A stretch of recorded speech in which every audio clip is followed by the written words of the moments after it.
مرحبا متابعيني الحلوين، شلونكم؟ شخباركم؟ ان شاء الله كله بخير. اليوم نزلنا وياكم فيديو جديد. اليوم نزلنا طريقة عمل الكعك بالسمسم بطريقة جدا سهلة. هسه خلينا نشوف المقادير، واذا اول مرة تزورون قناتي اتمنى تشتركون بها وتفعلون الجرس حتى يوصلكم كل جديد، واهم شي ما تنسوني باللايك.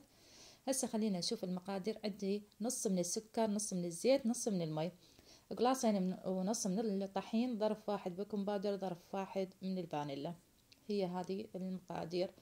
هسه احنا ضفنا السكر، ضفت عليه الزيت، لازم يعني نذوب السكر. اذا عندكم سكر بودرة يعني ما يحتاج تظلين تخلطين بيه، بس اذا حبيبات لا لازم نذوبه. راح عندي هذه اللي نص قلاص من المي، اضيف عليه تقريبا معلقتين من الحليب البودرة هذه وخلطة، وهم اضيف لنا على السكر والزيت، وهم ارجع اخلط بيه لان لازم يعني يذوب عندنا، لان بعدين من تعجنين اذا ما ذوبتي السكر من راح تعجنين تحسين به شلون الحبيبات بالعجينه.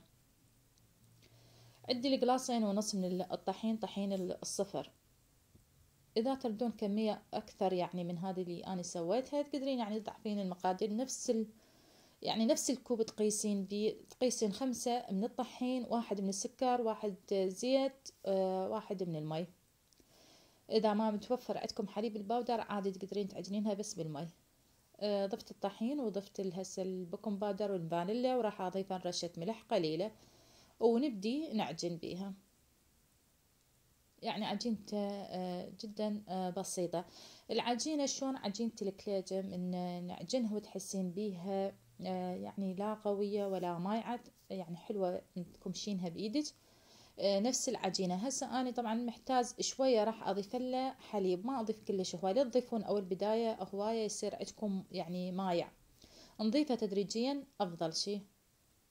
هسه شوف أنا عجنتها بيدي، بس حسيت بيها يعني بعد عوزها نضيف لها قليل، يعني كلش قليل راح أضيف لها من الحليب، ما أضيف لها هواي، لا تضيفون يعني كمية كلش هواي بعدين يصير عندكم مايع وتردين تضيفين الطحين. هاي شوف العجينة شلون حلوة، يعني من أكمشها عادي تلتم بإيدي.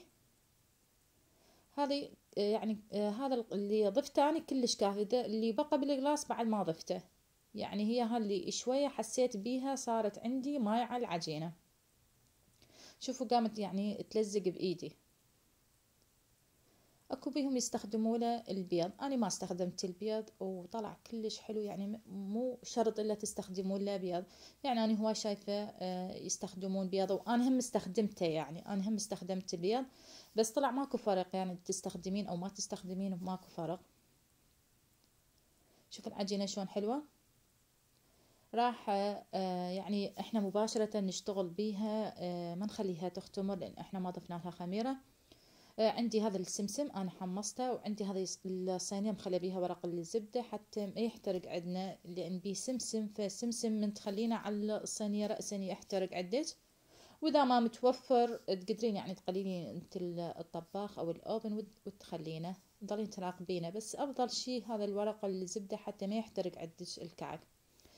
انا قطعته بهالشكل هذا، لا تردون تصير اصغر تقدرين يعني تصغرينهن، يعني هاي الاشكال راجعه لكم، تردونها تصير الكعكه اكبر او اعرض تقدرين يعني تكبرينها.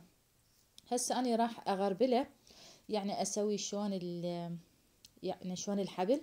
شوفوا انا سويتها كلش رفيعه، بس من دخلتها الفرن يعني كبرت نفشت عندي.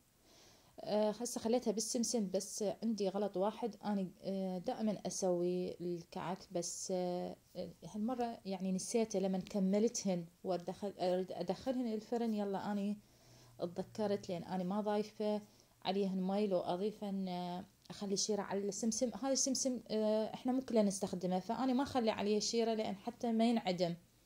فش اسوي ورا ما اسويها اغربلها واخلص، قبل لا اخليها بالسمسم فابللها بطرف اصابعي بالمي، اضيفن بيها مي، او لمكم مخلين شيرة تخلينها تمسحينها بطرف اصابعك بالشيرة وتضيفينها على السمسم، فما راح يوقع السمسم من عندها.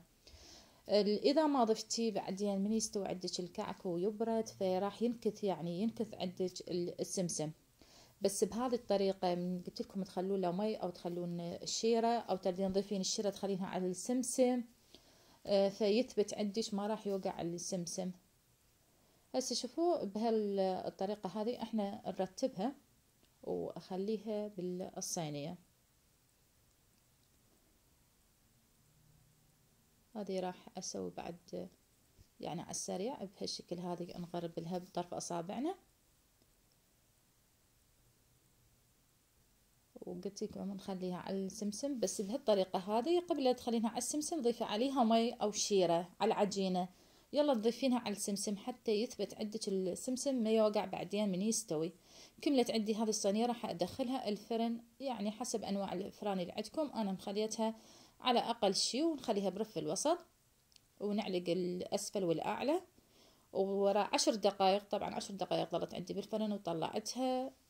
هسه هو طبعا بعده حار بس كلش طيب الطعم مالته.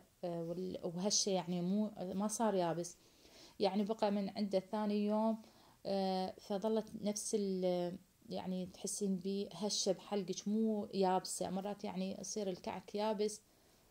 فهذه طريقته كلش حلوة وإن شاء الله تجربونه وينجح عندكم. هاي سويت وياه المسكافيه.